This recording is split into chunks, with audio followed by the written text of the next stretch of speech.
প্রিয় দর্শক, লাইলাতুল কদরের রাত শবে কদর সম্পর্কে আল্লাহ তাআলা কুরআনে এবং রাসূলুল্লাহ সাল্লাল্লাহু আলাইহি ওয়াসাল্লাম হাদিসে খুব গুরুত্বপূর্ণ কথা বলেছেন। নিচে সুন্দর করে সাজিয়ে দিচ্ছি।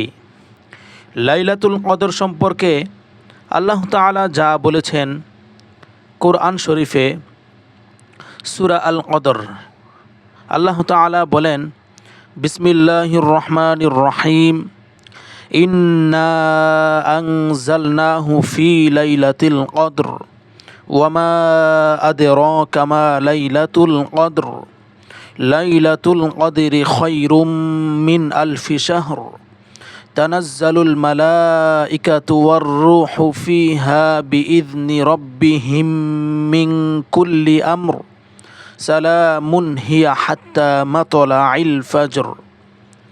অর্থ, নিশ্চয় আমি আল্লাহ কুরআন নাজিল করেছি লাইলাতুল কদরের রাত্রে। আর আপনি কি জানেন লাইলাতুল কদর কি?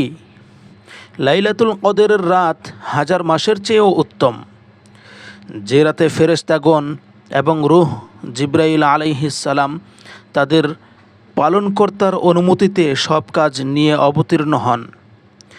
এই রাত ফজর উদয় হওয়া পর্যন্ত শান্তিময়। লাইলাতুল কদর সম্পর্কে রাসূলুল্লাহ সাল্লাল্লাহু আলাইহি ওয়াসাল্লাম যা বলেছেন, 1 নম্বর, রাসূলুল্লাহ সাল্লাল্লাহু আলাইহি ওয়াসাল্লাম বলেছেন, যে ব্যক্তি ঈমান ও সওয়াবের আশায় লাইলাতুল কদরের রাতে ইবাদত করবে তার পূর্বের গুনাহসমূহ ক্ষমা করে দেওয়া হবে। সহিহ বুখারী ও সহিহ মুসলিম। 2 নম্বর, রাসূলুল্লাহ সাল্লাল্লাহু আলাইহি ওয়াসাল্লাম বলেছেন, তোমরা রমজানের শেষ দশকের বেজর রাতগুলোতে লাইলাতুল কদর খোঁজ করো। সহিহ বুখারী। 3 নম্বর, হযরত আয়েশা রাদিয়াল্লাহু তাআলা আনহু জিজ্ঞেস করেছিলেন, হে আল্লাহর রাসূল, যদি আমি লাইলাতুল কদর পাই তাহলে কি দোয়া পড়ব?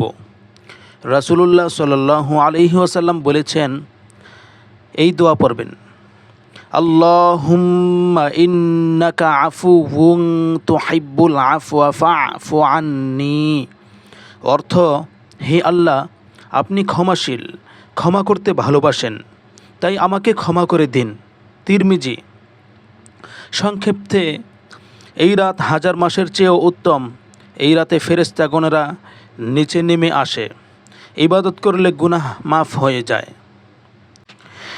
লাইলাতুল কদরের 10টি গুরুত্বপূর্ণ আমল।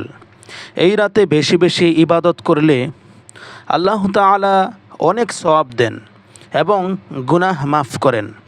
1 নম্বর, নফল নামাজ পড়া। এই রাতে বেশি বেশি নফল নামাজ পড়া খুব ফজিলতপূর্ণ। 2 রাকাত 4 রাকাত করে যত পারেন পড়তে পারেন। 2 নম্বর, কুরআন তেলাওয়াত করা। এই রাতে কুরআন শরীফ পড়া অনেক সওয়াবের কাজ। অল্প হলেও মনোযোগ দিয়ে পড়া ভালো। 3 নম্বর, তওবা ও ইস্তেগফার করা। নিজের সব গুনাহের জন্য আল্লাহর কাছে ক্ষমা চাইতেই হবে। পড়তে পারেন, আস্তাগফিরুল্লাহ রব্বি মিন কুল্লি যামবি ওয়া আতুবু ইলাইহি। 4 নম্বর, জিকির করা। বেশি বেশি তাসবিহ ও জিকির করা, যেমন সুবহানাল্লাহ, আলহামদুলিল্লাহ, আল্লাহু আকবার, লা ইলাহা ইল্লাল্লাহ। 5 নম্বর, দুরূদ শরীফ পড়া। রাসূলুল্লাহ সাল্লাল্লাহু আলাইহি ওয়াসাল্লামের উপর বেশি বেশি দুরূদ পড়া।